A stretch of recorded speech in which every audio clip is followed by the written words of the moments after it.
Hi students, नमस्कार। आज की क्लास में हम करने जा रहे हैं ऑर्डर अरेंजमेंट टाइप प्रॉब्लम्स। तो स्टूडेंट्स, अगर हम इस पोर्शन की बात करें तो आपके बोर्ड एग्जाम के अंदर जो कि आपका 27 फरवरी को केमिस्ट्री का एग्जाम होने जा रहा है, तो यहाँ से आपको 3 से 5 सवाल आपको देखने को मिलेंगे। राइट, 3 to 5 मार्क का ये पोर्शन होता है। और अगर आप इस वीडियो को पूरी तरीके से कंप्लीट कर लेते हो तो आप इन सवालों को बहुत ही आराम से कर पाएंगे। तो चलिए हम स्टार्ट करते हैं इन सवालों को। देखिए, सबसे पहला सवाल आपके सामने है। यहाँ पर आपको क्या करना है, SN2 रिएक्टिविटी के ऑर्डर में अरेंज करना है। राइट, तो बच्चों अगर हम SN2 रिएक्टिविटी की बात करें तो SN2 रिएक्टिविटी किन किन बातों के ऊपर डिपेंड करता है। सबसे पहली बात तो SN2 हमारा 1 डिग्री में सबसे ज्यादा होता है, फिर 2 डिग्री में, और फिर इसके बाद हमारा कहाँ होता है, 3 डिग्री में होता है। तो SN2 का ये ऑर्डर होता है 123, आपको याद रखना है। देखिए यहाँ पर बड़ा नंबर है, बड़े SN2, तो SN2 अगर आता है तो 123 आपको ऑर्डर ध्यान रखना है, और अगर SN1 आता है तो 321 याद रखना है। उल्टा है, यानी कि छोटे वाले नंबर पे यहाँ पे 1 पे 321 एंड 2 पे 123, इस तरीके से आपको इसको याद रखना है। अब यानी अगर प्राइमरी अल्काइल हैलाइड होगा हमारा तो वहां पर SN2 की रिएक्टिविटी सबसे ज्यादा होगी।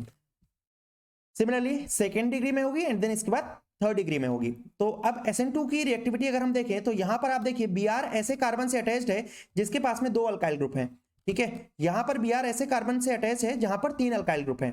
तो सबसे ज्यादा रिएक्टिविटी कहां पर हो जाएगी भाई, सबसे ज्यादा रिएक्टिविटी हमारी हो जाएगी कहां पर, इस वाले पर, क्योंकि हमारा सेकेंडरी अल्काइल हैलाइड है और ये हमारा 3 डिग्री है, तो इसमें रिएक्टिविटी कम होगी। ठीक है, चलिए अगले सवाल की ओर हम चलते हैं। Which alkyl halide, again SN2 reactivity हमें यहां पर फिर से बतानी है। तो ये हमारा प्राइमरी अल्काइल हैलाइड हो गया और ये हमारा सेकेंडरी अल्काइल हैलाइड हो गया। कहां पर रिएक्टिविटी ज्यादा हो जाएगी, 1 डिग्री वाले में रिएक्टिविटी हमारी ज्यादा हो जाएगी। ठीक हो गई बात। चलिए सवाल नंबर 3 की ओर चलते हैं। Which acid pair shown here would you expect to be stronger। अब भैया एसिडी की स्ट्रेंथ किन किन बातों पे डिपेंड करती है। तो अगर हम एसिडी की स्ट्रेंथ की बात करें तो डायरेक्टली प्रोपोर्शनल होता है -I के, डायरेक्टली प्रोपोर्शनल होता है -M के। ठीक है, M यानी mesomeric effect, resonance effect. And basic strength जो होता है हमारा वो +I के डायरेक्टली प्रोपोर्शनल होता है और +M के डायरेक्टली प्रोपोर्शनल होता है। सिमिलरली एसिडी की स्ट्रेंथ +I और +M के इनवर्स हो जाएगा और बेसिक स्ट्रेंथ -I और -M के इनवर्स हो जाएगा। अब यहां पर आप देखिए CH3COOH है एंड CH2FCOOH है, तो ये फ्लोरीन लगा हुआ है। फ्लोरीन एक -I ग्रुप होता है, -I ग्रुप होने के कारण से यहाँ पर एसिडिक स्ट्रेंथ ज्यादा हो जाएगी और यहाँ पर एसिडिक स्ट्रेंथ कम हो जाएगी, यहाँ लेस हो जाएगी और यहाँ पर ज्यादा हो जाएगी। चलिए अगले सवाल की ओर चलते हैं। Which acid pair would you expect to be stronger. अब देखिए यहाँ पर फ्लोरीन आ गया और यहाँ पर क्लोरीन आ गया। तो बच्चों फ्लोरीन और क्लोरीन में फ्लोरीन का -I ज्यादा होता है क्लोरीन से, क्लोरीन का ज्यादा होता है ब्रोमीन से, और ब्रोमीन का ज्यादा होता है आयोडीन से। तो अगर हम इस हिसाब से चलें तो फ्लोरीन के केस में एसिडिक स्ट्रेंथ ज्यादा हो जाएगा। ठीक है, क्लोरीन के केस में कम होगा। अगले सवाल की ओर चलते हैं।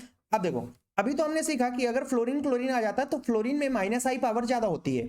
सवाल नंबर 5 जो है आप देखेंगे यहां पर भी फ्लोरीन लगा हुआ है और यहां पर भी फ्लोरीन लगा हुआ है। अब दोनों ही केस में फ्लोरीन अगर लगा हुआ है तो फिर समस्या खड़ी हो गई। कौन खड़ी हो गई, समस्या खड़ी हो गई। कैसे समस्या खड़ी हो गई, बोले आपने बताया था कि फ्लोरीन क्लोरीन में फ्लोरीन का ज्यादा होता है, लेकिन दोनों ही केस में फ्लोरीन आ गया, तो फिर क्या करेंगे।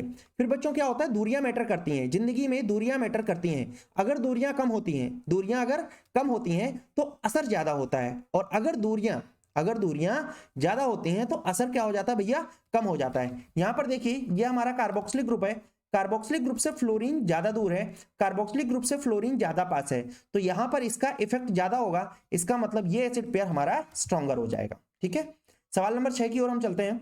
विच of the pair would you expect to be stronger. Again acidic strength की बात हो रही है।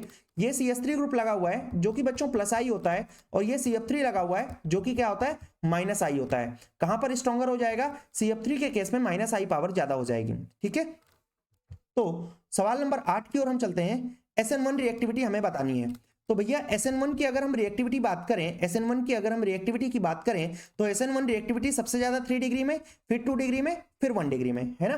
तो अब देखिए ये 3 डिग्री अल्काइल हैलाइड हो गया, क्योंकि हेलोजन देखिए ऐसे कार्बन से अटैच है जिसकी 3 टांगे हैं। कितने टांगे हैं, 3, यानी एक बॉन्ड यहां बना रहा है, एक बॉन्ड यहां, एक बॉन्ड यहां, 3 डिग्री। हेलोजन ऐसे कार्बन से अटैच है जिसकी 2 टांगे हैं, यानी 2 डिग्री हो गया, तो यहां पर रिएक्टिविटी ज्यादा हो जाएगी। ठीक है, देन सेम कॉन्सेप्ट यहां लगाइए। SN1 रिएक्टिविटी बतानी है। हेलोजन ऐसे कार्बन से अटैच है, 2 टांगे हैं, एक इधर एक इधर, 2 डिग्री। हेलोजन ऐसे कार्बन से अटैच है, एक ही अल्काइल ग्रुप है, 1 डिग्री 2 डिग्री में किसका रिएक्टिविटी ज्यादा हो जाएगा, 2 डिग्री का। राइट, चलिए अगले सवाल की ओर हम चलते हैं। सवाल नंबर 9 है हमारा। अब इसमें हमें BP में अरेंज करना है, बॉइलिंग पॉइंट में। तो बच्चों अगर हम बॉइलिंग पॉइंट की बात करते हैं, अगर हम अपने बॉइलिंग पॉइंट की बात करते हैं तो बॉइलिंग पॉइंट हमारा डायरेक्टली प्रोपोर्शनल हुआ करता है किसके, मॉलिक्यूलर मास के, ठीक है, एंड ऑल्सो डायरेक्टली प्रोपोर्शनल होता है सरफेस एरिया के, ठीक है। दो चीजों के ऊपर हमारा बॉइलिंग पॉइंट डिपेंड करता है। तो इन सारे केसेस में आप देखिए, इसको मैं ए बी सी डी लिख देता हूं, ए लिख देता हूं, बी लिख देता हूं, इसके बाद सी लिख देता हूं, फिर डी लिख देता हूं, ई लिख देता हूं एंड एफ लिख देता हूं।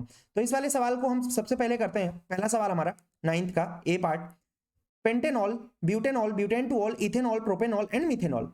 तो भैया इंक्रीजिंग ऑर्डर में करना है। आप देखिए सबसे कम मॉलिक्यूलर मास किसका है, तो आप पाएंगे मिथेनॉल जो कंपाउंड है हमारा, इसका मॉलिक्यूलर मास सबसे कम है, तो यानी सबसे कम बीपी भी एफ का हो जाएगा, ठीक है। फिर इसके बाद आप देखिए 2 नंबर कार्बन है किसी में, इथेनॉल भी है कहीं पे, हाँ डी इथेनॉल है, तो एफ के बाद हमारा कौन आ जाएगा, डी आ जाएगा, ठीक है। देन प्रोपेनॉल 3 कार्बन का है तो ई आ जाएगा, ठीक है। अब बी में भी 2, बी में भी 4 कार्बन है और सी में भी 4 कार्बन है, लेकिन सी में क्या हो गया, ब्रांचिंग आ गई, ब्यूटेन टू ऑल हो गया, ठीक है। तो ब्रांचिंग यानी कि सरफेस एरिया यहां पर कम हो गया, ठीक है।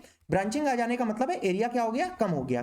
तो फिर इसके बाद कौन आ जाएगा हमारा, सी आ जाएगा, एंड देन इसके बाद सी के बाद कौन हो जाएगा हमारा, बी, और सबसे ज्यादा कौन, ए क्यों, क्योंकि ए इज पेंटेनॉल, पेंटेनॉल में नंबर ऑफ कार्बन कितने हैं, 5 हैं, ब्यूटेनॉल में नंबर ऑफ कार्बन कितने हैं, 4 हैं, ब्यूटेन टू ऑल में भी नंबर ऑफ कार्बन कितने हैं, 4 हैं, लेकिन इसके पास 4 कार्बन है ब्यूटेन टू ऑल के पास, लेकिन 4 कार्बन के साथ में क्या है, ब्रांचिंग है, तो ब्रांच के आने से बॉइलिंग पॉइंट जो होता है वो कम हो जाता है, ठीक है। अब देखिए पेंटेनॉल 5 कार्बन है, ब्यूटेन 4 कार्बन है, पेंटेनल फिर से 5 कार्बन है, इथॉक्सी इथेन 4 कार्बन है। तो देखिए अगर हमारे पास में different class of organic compounds आ जाते हैं, different class of organic compounds आ जाते हैं और फिर हमें बीपी के ऑर्डर में अरेंज करना होता है, तो उसका आपको सिंपल सा फंडा याद रखना है कि सबसे ज्यादा कार्बोक्सिलिक एसिड के होते हैं बीपी, ठीक है। क्यों कार्बोक्सिलिक एसिड का बीपी सबसे ज्यादा होता है, एक्सटेंसिव इंटरमॉलिक्यूलर एच बॉन्डिंग के कारण से। कार्बोक्सिलिक के बाद हमारे आते हैं भैया एल्कोहल, ठीक है। एल्कोहल के बाद आते हैं अमाइंस, एल्कोहल में भी एच बॉन्डिंग होती है, अमाइन में भी एच बॉन्डिंग होती है। एल्कोहल में एच बॉन्डिंग थोड़ा तगड़ी होती है, अमाइन में थोड़ा कमजोर होती है, ठीक है। फिर इसके बाद आ जाते हैं हमारे कीटोन, कीटोन के बाद कौन आ जाते हैं, एल्डिहाइड आ जाते हैं अगर सेम सेम कार्बन के हैं तो, एंड देन इसके बाद कौन आ जाएगा हमारा ईथर, और ईथर के बाद कौन आ जाएगा हमारा एल्केन, ठीक है। तो ये आपको चेन याद रखनी है, ये बीपी की चेन है, 5 स्टार चेन है, बहुत ही बढ़िया तरीके से ये आपको याद होनी चाहिए, ठीक है। अगर ये चीज आपकी तैयार है तो आप बड़े आराम से इस सवाल को कर सकते हैं। सेम तरीके से ए बी सी डी नाम दे देते हैं इनका, ए बी सी डी, ठीक है। सबसे कम कौन हो जाएगा, बी हो जाएगा क्योंकि एल्केन है, ठीक है। बी के बाद ईथर हो जाएगा, डी नंबर क्योंकि ईथर है ना। बी के बाद कौन आ जाएगा, डी, देखिए एल्केन, एल्केन के बाद कौन आता है, ईथर आता है, तो बी फिर डी।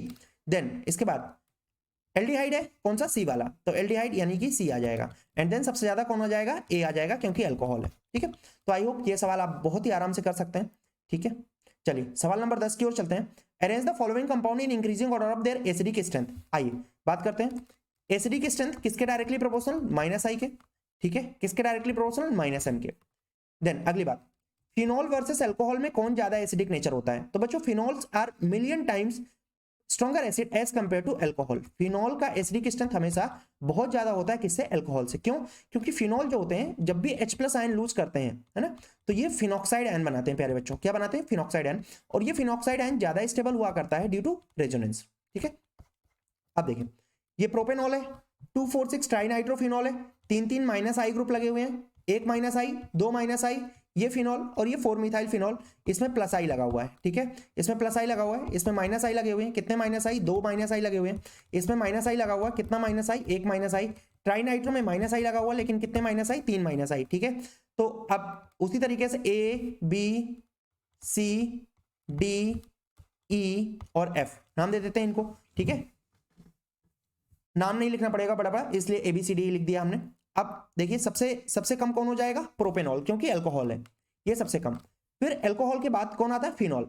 अब इसमें कोई ग्रुप नहीं लगा है, फिनॉल में कोई भी ग्रुप नहीं लगा हुआ है, और मिथाइल फिनॉल में हमारा प्लस आई लगा हुआ है, तो जाहिर सी बात है मिथाइल फिनॉल प्लस आई एसिडिक स्ट्रेंथ को क्या कर देगा, कम कर देगा, प्लस आई कम कर देता है, माइनस आई बढ़ा देता है, तो इसका मतलब ए के बाद कौन आ जाएगा, एफ, फिर इसके बाद फिनॉल, ठीक है, एफ के बाद कौन आ जाएगा, ई, फिर इसके बाद देखिए 1 माइनस आई वाला आ जाएगा, कौन, सी, फिर इसके बाद 2 माइनस आई वाला आ जाएगा, 2 माइनस आई किस में लगे हुए हैं, डी में, एंड सबसे ज्यादा किसका आ जाएगा, सबसे ज्यादा बी का आ जाएगा। आई होप आपको ये कॉन्सेप्ट समझ आ गया होगा, ठीक है। चलिए अगले सवाल की ओर हम चलते हैं। अब हमें बेसिक स्ट्रेंथ के ऑर्डर में अरेंज करना है, तो अगर आपको सारी चीजें समझ आ रही हैं, ठीक है, आपको ये कंटेंट बहुत ही ज्यादा आपके लिए यूजफुल लग रहा है, तो आपको चैनल को लाइक वीडियो को लाइक, चैनल को सब्सक्राइब, ठीक है, कर देना है और बेल आइकॉन भी दबा देना है सो दैट आप कोई भी अगली वीडियो मिस ना करें। Then increasing order of basic strength में हमें अरेंज करना है aniline, para nitro aniline, para toluidine. तो सबसे पहले इनका स्ट्रक्चर बनाते हैं, ठीक है। ये है हमारा एनिलीन, पैरा नाइट्रो एनिलीन, इसका मतलब NO2 ग्रुप लगा हुआ है, ये है हमारा एनिलीन और यहाँ पर क्या लगा हुआ है NO2। पैरा टोलुइडाइन यानी NH2 और यहाँ पर क्या लगा हुआ है प्यारे बच्चों, मिथाइल। बेसिक स्ट्रेंथ क्या बताया आपको हमने, बेसिक स्ट्रेंथ किसके प्रोपोर्शनल होता है, प्लस आई के, और किसके इनवर्सली हो जाएगा, माइनस आई के। देखो कहां पर माइनस आई लगा हुआ है, यहां लगा हुआ है। माइनस आई कम कर देगा, ये कम कर देगा, ये बढ़ा देगा, ये अपनी जगह रहेगा। सबसे कम कौन, बी हो जाएगा, ठीक है भाई। देन इसके बाद कौन, ए हो जाएगा, और फिर इसके बाद कौन, सबसे ज्यादा कौन, सी हो जाएगा, क्योंकि इसमें प्लस आई लगा हुआ है, ठीक है। नेक्स्ट सवाल नंबर बी की ओर हम चलते हैं। इसमें एनिलीन है, C6H5NH2 क्या होता है बच्चों, एनिलीन होता है। Then C6H5NHCH3 NHCH3 and then C6H5CH2NH2। देखिए बात करते हैं इनकी तीनों की। यहां पर क्या होता है बच्चों, एनिलीन के केस में नाइट्रोजन एटम जो होता है वो रेजोनेंस में इन्वॉल्व होता है, ठीक है, कॉन्जुगेशन में इन्वॉल्व होता है। रेजोनेंस में इन्वॉल्व होने की वजह से इसका बेसिक स्ट्रेंथ जो होता है ये सबसे कम हो जाता है। एनिलीन का बेसिक स्ट्रेंथ लीस्ट होता है, ठीक है। क्यों होता है, क्योंकि नाइट्रोजन एटम हमारा रेजोनेंस में लगा होता है। अब जाहिर सी बात है अगर रेजोनेंस में लगा पड़ा है तो अगर कोई कहीं डोनेट करने का नंबर आएगा तो ये डोनेट नहीं करेगा। क्यों, क्योंकि इसको रेजोनेंस करने में मजा आ रहा है। अब जाहिर सी बात है जिस चीज को करने में मजा आ रहा है वो इंसान क्यों लूज करना चाहेगा, ठीक है। आपको पढ़ने में मजा आ रहा है तो बिल्कुल पढ़ाई करते रहिए। एनिलीन का नाइट्रोजन एटम यहां पर रेजोनेंस में इन्वॉल्व है, बेसिक स्ट्रेंथ सबसे कम हो जाएगा। देन यहां पर भी रेजोनेंस है, यहां पर भी रेजोनेंस है, लेकिन ये प्लस आई आ गया, ठीक है। अब यहां पर रेजोनेंस नहीं है, ये नाइट्रोजन एटम रेजोनेंस में नहीं इन्वॉल्व है क्योंकि कॉन्जुगेशन नहीं है, दूर लगा हुआ है, ठीक है। तो सबसे आसानी से ये लूज कर देगा। और सबसे कम, सबसे ज्यादा मक्कारी कौन करेगा, सबसे ज्यादा गद्दारी कौन करेगा, ए करेगा। ए सबसे ज्यादा गद्दार है। फिर इसके बाद किसका आ जाएगा, बी का, एंड सबसे ज्यादा किसका आ जाएगा, सी का, ठीक है। आपके पेपर के अंदर सवाल जो होगा वो इसी वीडियो के अंदर से कोई ना कोई आपको कम से कम 3 सवाल आपको मिलेंगे यहां से, ठीक है। तो बहुत ही इंपॉर्टेंट वीडियो है, आपका 3 नंबर यहां पर कंफर्म हो जाएगा 70 में से, ठीक है। और बाकी ऑर्गेनिक की बाकी भी वीडियोस जो मैंने अपलोड करी हुई हैं उनको आपको पूरी तरीके से देख लेना है। ये पूरा सवाल ओरिएंटेड सीरीज है, ठीक है। यहीं से आपको एज इट इज सवाल मिलेंगे, ठीक है। एक एक कोई भी चीज यहाँ पे बदली नहीं जाएगी पेपर के अंदर। 27 फरवरी को पेपर दे के आओगे, चेक कर लेना।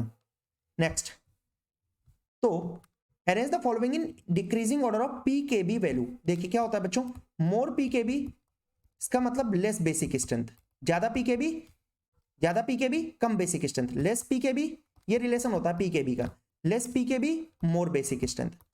अब आप खुद बताओ यहां पर सबसे ज्यादा बेसिक कौन होगा, सबसे कम बेसिक कौन होगा, सबसे कम बेसिक, ठीक है। सबसे कम बेसिक हमारा C6H5NH2 हो जाएगा। तो इसका पीकेबी सबसे ज्यादा, यानी डी वाले का पीकेबी सबसे ज्यादा। देन इसके बाद यहां पर भी रेजोनेंस है लेकिन प्लस आई आ गया। प्लस आई के आने से इसका पीकेबी क्या हो जाएगा, एनिलीन के बाद आएगा, ठीक है। अब देखो ये 1 डिग्री है और 2 डिग्री है, तो हमेशा अगर हमारे पास में आर की जगह इथाइल हो, आर की जगह क्या हो, इथाइल हो, और मीडियम हमारा कैसा हो जानते हो, मीडियम हमारा एक्वस हो या कोई मीडियम ना दिया हो, इसका मतलब हम ओवरऑल ऑर्डर की बात कर रहे होते हैं। और इस दौरान ऑर्डर हुआ करता है प्यारे बच्चों 231, ठीक है। बड़ा ग्रुप बड़ा नंबर, हमेशा नंबर के फॉर्म पे याद रखना, बड़ा ग्रुप बड़ा नंबर। थोड़ा कंफ्यूजिंग हो जाता है ये, ठीक है, तो इसीलिए एक बार ध्यान से फिर से समझ लो। बड़ा ग्रुप तो बड़ा नंबर 231, और छोटा ग्रुप यानी अगर R बराबर मिथाइल तो छोटा नंबर 213 213, राइट।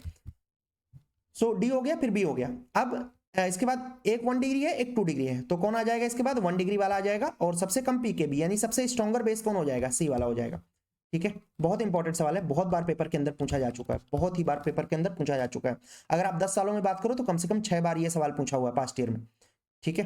नेक्स्ट सवाल नंबर 13 की ओर चलते हैं। In increasing order of basic strength. अब देखिए एनिलीन आ गया, एनिलीन सबसे कम, ठीक है। एनिलीन देखते ही सबसे कम कौन, ए। यहां पर भी है लेकिन ये प्लस आई क्या करेगा, इसको बढ़ा देगा, थोड़ा सा बढ़ा देगा, तो इसके बाद कौन आ जाएगा, बी। अब ये 1 डिग्री है और ये 2 डिग्री है, तो कौन आ जाएगा इसके बाद, 1 डिग्री वाला, और फिर कौन आ जाएगा भैया, 2 डिग्री वाला, यानी ए बी डी सी इसका करेक्ट ऑर्डर हो जाएगा, ठीक। Increasing order of BP. अब देखिए अमाइन आ गया और अल्कोहल आ गया, ठीक। सबसे कम किसका, अमाइन का। अब 2 अमाइन है, एक 1 डिग्री है और एक 2 डिग्री है, तो किसका बीपी कम होगा, 2, जाहिर सी बात है 3 डिग्री, फिर 2 डिग्री, फिर 1 डिग्री, है ना। तो कौन हो जाएगा यहां पर, 2 डिग्री वाला, यानी सबसे कम कौन, बी।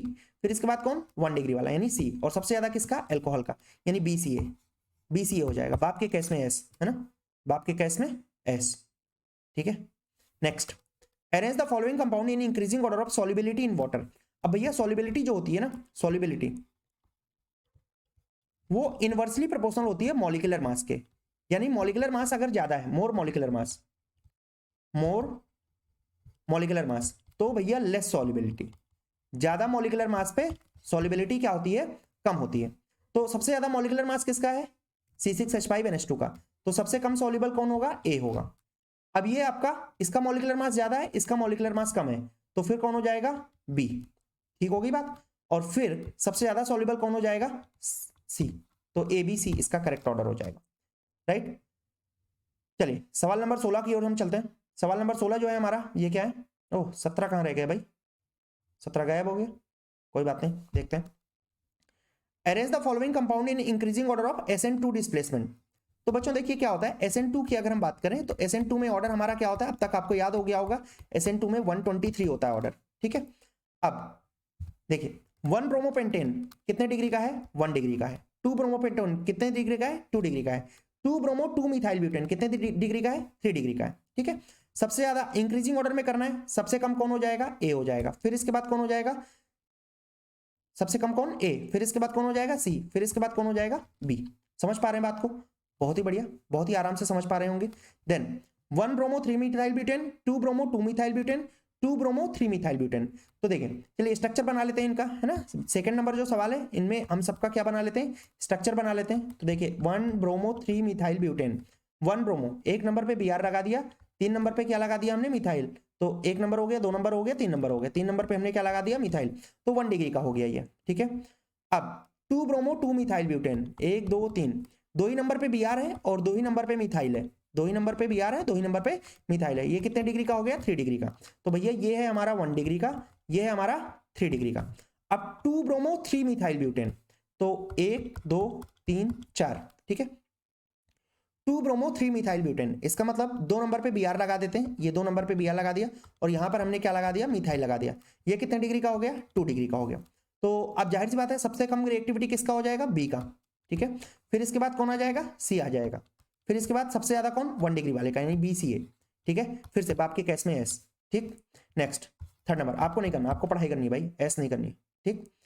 बहुत ही मेहनत से, जाहिर सी बात है आपके घर वाले मेहनत कर रहे हैं आपके ऊपर, तो जाहिर सी बात है आपको बाप के केस में एस नहीं करनी, पढ़ाई करनी बहुत ही बढ़िया तरीके से। तो दैट 27 तारीख को जब आप पेपर दे के आए तो एकदम बिल्कुल मुस्कुराते हुए आए, और जब आपका रिजल्ट आए तब आप बिल्कुल 95 प्लस मार्क्स के साथ पास हो। Next 1 bromo butane, 1 bromo 2 dimethyl propane, 1 bromo 2 methyl butane, 1 bromo 3 methyl butane. इसका मैं आपको हिंट देता हूं और आपको इसका आंसर जो है ये मुझे कमेंट सेक्शन में बताना है। मैं आपको हिंट दे रहा हूं और आपको आंसर इसका कमेंट सेक्शन में बताना है, ठीक है। और जो भी सवाल मैं आपको करने के लिए दिया करूं तो वो आपको कमेंट सेक्शन में जरूर बताना है, ठीक है। उसमें आपको गद्दारी नहीं करनी है, तभी आपके साथ मेरा आशीर्वाद जो होगा वो 27 तारीख को काम करेगा इनडायरेक्ट तरीके से, ठीक है। सो मोर स्टेरिक हिंड्रेंस, अगर मान लो स्टेरिक हिंड्रेंस ज्यादा होता है, मोर स्टेरिक। अब बोले सर ये स्टेरिक हिंड्रेंस क्या है, तो अभी जब मैं आपको NAR बताऊंगा तो स्टेरिक हिंड्रेंस के बारे में मैं थोड़ा सा ज्यादा प्रकाश डाल दूंगा, ठीक है। मोर स्टेरिक हिंड्रेंस, तो इसका मतलब लेस रिएक्टिविटी हो जाएगी, ठीक है। तो यहाँ पे आप स्टेरिक हिंड्रेंस देखेंगे और स्टेरिक हिंड्रेंस जहां पे ज्यादा हो जाएगा, ठीक है, वहां पर रिएक्टिविटी कम हो जाएगी, ठीक है। इस लॉजिक को आपको अप्लाई करना है। तो जैसे यहाँ पर मैं आपको बता देता हूँ, इस केस में सबसे ज्यादा स्टेरिक हिंड्रेंस है 2 डाइमिथाइल प्रोपेन में, तो इसका रिएक्टिविटी सबसे कम हो जाएगा बी वाले का, और 1 ब्रोमो ब्यूटेन में सबसे कम है तो इसका सबसे ज्यादा रिएक्टिविटी हो जाएगा, और इन दो को आपको चेक कर लेना है, ठीक है। तो ज्यादातर तो मैंने सॉल्व कर दिया है, बस आपको अरेंज करना है, कमेंट सेक्शन में आपको इसका आंसर बता देना है, ABCD के फॉर्म पे आपको आंसर दे देना है, ठीक है। जिसका भी सही होगा उसको हार्ट दे दिया जाएगा, हार्ट दे दिया जाएगा, ठीक है। निकाल के बाहर कर दूंगा भाई, दिल पूरा तुम्हारे लिए। Arrange the following compound in increasing order of reactivity in NAR, बहुत इंपॉर्टेंट भाई, 5 स्टार लगा देना NAR, ठीक है। ऐसा कोई साल नहीं होता है जिस बार ना NAR ना पूछा जाए, और इन्हीं 3-4 सवालों के अंदर में से ही NAR की रिएक्टिविटी आपसे पूछी जाएगी। तो आ जाइए डिटेल से समझाता हूं मैं आपको। NAR का रिएक्टिविटी किन किन बातों पे डिपेंड करता है, स्टेरिक हिंड्रेंस के इनवर्सली प्रोपोर्शनल, ठीक है, -I के डायरेक्टली प्रोपोर्शनल, +I के इनवर्सली प्रोपोर्शनल, कॉपी पेन लेके बैठा करिए और इन चीजों को नोट कर लिया करिए। Ethanal, ethanal is CH3CHO, okay. Propanal CH3CH2CHO, ये हमारा प्रोपेनल हुआ। Propanone CH3COCH3। Butanone CH3COCH2CH3। अब बच्चों जब बात NAR की आती है, यानी कौन आता है अटैक करने के लिए? न्यूक्लियोफाइल आता है अटैक करने के लिए। कौन आएगा अटैक करने के लिए? न्यूक्लियोफाइल आएगा। अब भैया ये जो न्यूक्लियोफाइल होगा, है ना, आपको ऐसा समझना है कि ये है खजाना। क्या ये है खजाना भैया, ये है खजाना, खजाना, खजाना। और ये न्यूक्लियोफाइल आके इस खजाने पे अटैक करना चाहता है, यहां पे जाके अटैक करना चाहता है उस कार्बन के ऊपर। और ये इसके अगल बगल हमने बाउंसर बैठा रखे हैं। क्या बैठा रखे हैं? बाउंसर। अब जहां पे हल्के से बाउंसर होंगे, मरियल मरियल से बाउंसर होंगे, ठीक हो गई बात, तो वहां ये न्यूक्लियोफाइल बड़े आराम से जाके खजाने पे अटैक मार देगा। और जहां पे हमने हैवी हैवी बाउंसर लगा रखे होंगे, वहां पे इसको अटैक मारने में बहुत ज्यादा क्या होगी? डिफिकल्टी होगी। क्या लॉजिक समझ आ गया? चलिए आइए अब सेम लॉजिक को अप्लाई करते हैं यहां पर। भारी ग्रुप, छोटा ग्रुप, ज्यादा भारी ग्रुप, छोटा ग्रुप, दोनों तरफ ठीक ठीक ग्रुप, एक तरफ ज्यादा भारी, एक तरफ हल्का भारी। अब देखिए सबसे ज्यादा एक ही रिएक्टिविटी हो जाएगी। क्यों? क्योंकि एक तरफ बहुत ही हमने हल्का सा ग्रुप लगा रखा है, ठीक है। फिर इसके बाद एक तरफ बहुत ही हल्का सा ग्रुप लगा रखा है, तो इसका मतलब फिर कौन आ जाएगा? बी आ जाएगा।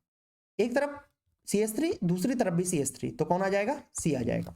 और फिर एक तरफ ज्यादा बल्कि ग्रुप और एक तरफ मिथाइल लगा रखा है, तो D। तो आई होप आप इस कॉन्सेप्ट को समझ पाए होंगे। सबसे कम D पे, D पे क्यों? क्योंकि भारी भारी से ग्रुप लगे हुए हैं। फिर इसके बाद C पे, क्योंकि मिथाइल मिथाइल लगा हुआ है, ठीक है। अगर मान लो यहीं पे एक मीथेनल हो जाता HCHO, तो उसका रिएक्टिविटी सबसे ज्यादा हो जाता, क्योंकि दोनों तरफ ही मरियल मरियल से ग्रुप हो जाते हैं। मरियल मरियल मतलब बहुत ही हल्के ग्रुप हो जाते हैं, ठीक हो गई बात। तो इस हिसाब से हम इस ऑर्डर को कर सकते हैं, राइट। नेक्स्ट अगला सवाल देखिए, इसी का सेकेंड पार्ट। बेंजल्डिहाइड है, यानी बेंजीन के ऊपर CHO, ठीक बच्चों, बेंजीन के ऊपर CHO बेंजल्डिहाइड है। पैराटोलू एल्डिहाइड, पैराटोलू एल्डिहाइड यानी CHO और पैरा पोजीशन पे टोलुइन, पैराटोलू एल्डिहाइड, ठीक है। इसको थोड़ा ऊपर कर देते हैं। पैरानाइट्रोबेंजल्डिहाइड, पैरानाइट्रोबेंजल्डिहाइड क्या हो जाएगा? CHO तो है ही, और पैरा पोजीशन पे क्या आ जाएगा हमारा? Nitro. And then acetophenone COCH3। अब देखो यहां पे देखो कीटोन भारी भरकम ग्रुप दोनों तरफ, तो सबसे कम रिएक्टिविटी किसकी? लास्ट वाले की, यानी D की। फिर इसके बाद देखो यहां पर आ गया प्लस आई, और यहां पर कोई ग्रुप नहीं लगा हुआ है, तो प्लस आई क्या कर देता है? रिएक्टिविटी को कम कर देता है। तो फिर कौन आ जाएगा? ए के बाद कौन आ जाएगा? B। डी के बाद कौन आ जाएगा? Sorry B। और फिर इसके बाद कौन आ जाएगा? A, क्योंकि कोई ग्रुप नहीं लगा हुआ है। और सबसे ज्यादा किसका हो जाएगा? C का, क्योंकि NO2 लगा हुआ है, जो कि कैसा ग्रुप होता है? -I ग्रुप होता है। चलिए सवाल नंबर 19, जो कि हमारा लास्ट सवाल है। और अगर आपने इन सवालों को कर लिया तो इसका मतलब आप बड़े आराम से अपने पेपर के 3 से 5 सवाल बहुत ही इजीली कर सकते हैं, ठीक। रिएक्टिविटी टुवर्ड्स HCN ये कुछ नहीं है, बस NAR है, ठीक। अब इसमें से बहुत सारे बच्चों को ये डाई टर्ड ब्यूटाइल कीटोन या मिथाइल टर्ड ब्यूटाइल कीटोन का स्ट्रक्चर नहीं आता है। अगर इनकेस आपको इसका स्ट्रक्चर नहीं आता है तो कोई दिक्कत वाली सवाल नहीं है, आप बिना स्ट्रक्चर के भी सवाल को कर सकते हैं, बस आपको बेसिक कॉमन सेंस का यूज करना होगा। एसिटाल्डिहाइड एल्डिहाइड है, एल्डिहाइड का रिएक्टिविटी हमेशा कीटोन से ज्यादा होता है, क्योंकि कीटोन में दोनों तरफ भारी भरकम ग्रुप लगे होते हैं, एल्डिहाइड में एक तरफ हाइड्रोजन लगा होता है, ठीक।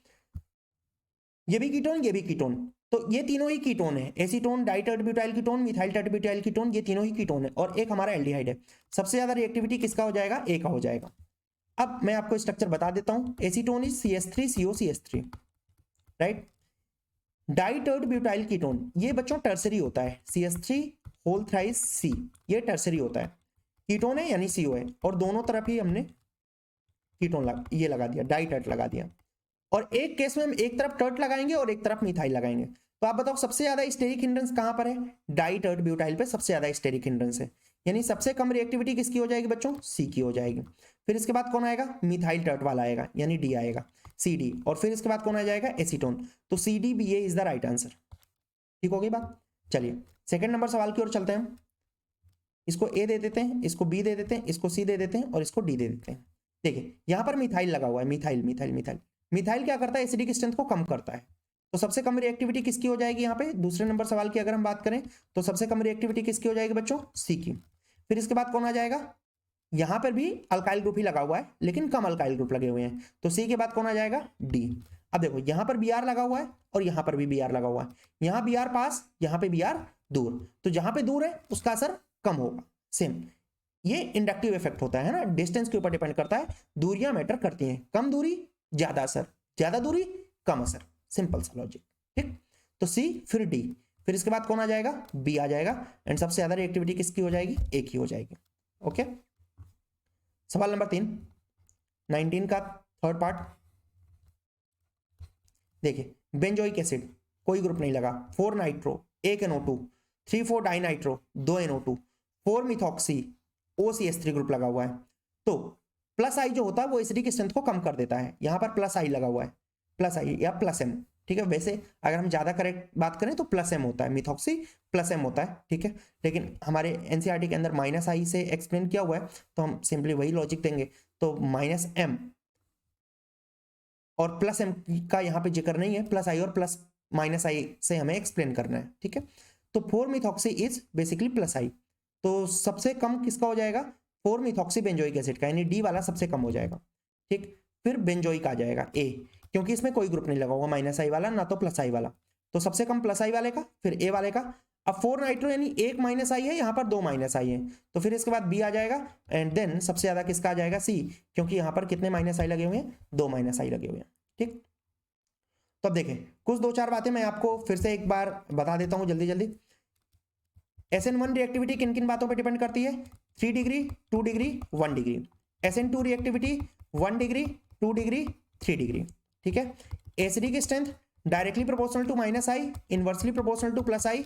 एल्कोहल वर्सेस फिनॉल में, एल्कोहल वर्सेस फिनॉल में कौन ज्यादा एसिडिक होता है, फिनॉल ज्यादा एसिडिक होता है। फिनॉल वर्सेस बेंजोइक एसिड में कौन ज्यादा एसिडिक होगा, बेंजोइक एसिड, नाम में ही एसिड है भैया, ठीक है। Then basic strength directly proportional होता है प्लस आई के, अगर मान लो गैस, और इनवर्सली होता है माइनस आई के। अगर मान लो यहां पर गैसियस मीडियम है, कौन सा मीडियम है, सवाल के अंदर बोल दिया गैसियस मीडियम है, तो उस दौरान ऑर्डर होगा 321 अमाइंस के लिए हम बात करते हैं हमेशा बेसिक स्ट्रेंथ की। और अगर हमारे पास में एक्वस मीडियम है, तो एक्वस मीडियम के अंदर हम देखते हैं मिथाइल है कि इथाइल है। मिथाइल के केस में छोटा ग्रुप तो छोटा नंबर 213, और इथाइल यानी C2H5 है तो 231। एनिलीन का यहां पर लीस्ट होगा, एनिलीन का लीस्ट क्यों होगा, क्योंकि इसका लोन पेयर किस में लगा होता है, रेजोनेंस में लगा होता है, ठीक हो गई बात। अगर हम बात करें बीपी की, बॉइलिंग पॉइंट सबसे ज्यादा किसका, कार्बोक्सिलिक का। नोट कर लेना ये सारी बातें, इतनी बातें अगर आपको याद रह गई तो आप बड़े आराम से सवाल कर पाएंगे। सबसे ज्यादा कार्बोक्सिलिक का, फिर किसका, एल्कोहल का, फिर किसका, अमाइंस का, फिर किसका, कीटोन का, फिर किसका, एल्डिहाइड का, फिर कौन भैया, ईथर, और फिर कौन, एल्केन, ठीक। देन इसके बाद अगला ऑर्डर जो आपको याद रखना है वो होगा, बीपी हो गया हमारा, बेसिक स्ट्रेंथ हो गया, हाँ NAR, न्यूक्लियोफिलिक एडिशन रिएक्टिविटी किसके इनवर्सली प्रोपोर्शनल, स्टेरिक हिंड्रेंस के, और किसके डायरेक्टली प्रोपोर्शनल, माइनस आई के, और किसके इनवर्सली प्रोपोर्शनल, प्लस आई के। एक हमारा सवाल रह गया था शायद सवाल नंबर 17 इसमें नहीं है, तो 17 जो है हमारा वो बच्चों ये है, CH3Cl and CH3I, SN2 faster कहां पे होगा। तो बच्चों यहां पर हम देखा करते हैं लीविंग ग्रुप टेंडेंसी, क्या देखते हैं हम, लीविंग ग्रुप टेंडेंसी, यानी कौन सा ग्रुप जल्दी छोड़ करके चला जाएगा।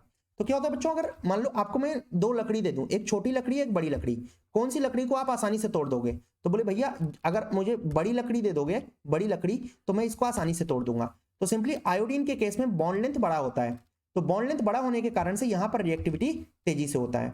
तो लिविंग ग्रुप टेंडेंसी सबसे ज्यादा आयोडीन की होती है, फिर Br की होती है, फिर Cl की होती है, फिर F की होती है। तो ये हमारा सवाल था, सवाल नंबर कौन सा, 17, ठीक है। तो आई होप आपको ये ऑर्डर अरेंजमेंट की चीजें बहुत ही अच्छे तरीके से क्लियर हो गई होंगी, तो आप पढ़ाई करते रहिए। और अभी मैं फिलहाल आपसे अलविदा लेता हूं, मिलते हैं हम अगली वीडियो में एक नए टॉपिक के साथ में, ठीक है। जय हिंद, जय महाकाल।